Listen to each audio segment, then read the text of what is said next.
Every country has a name, but who actually invented it?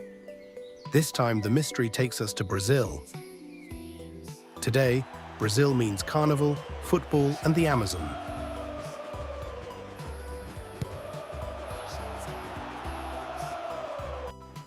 But the country is literally named after a tree.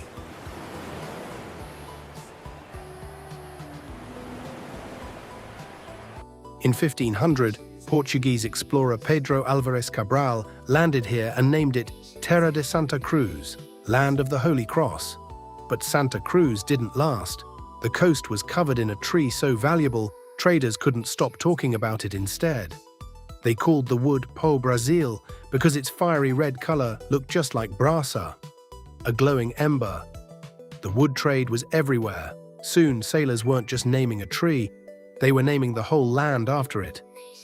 Eventually, the Portuguese crown gave up on Santa Cruz completely and made Brazil the official name. But here's the twist. Long before any of this, hundreds of indigenous nations already lived here, each with their own name for their own land. One name, born from a glowing red tree. So, which country should we crack open next? Comment below and subscribe so you don't miss it.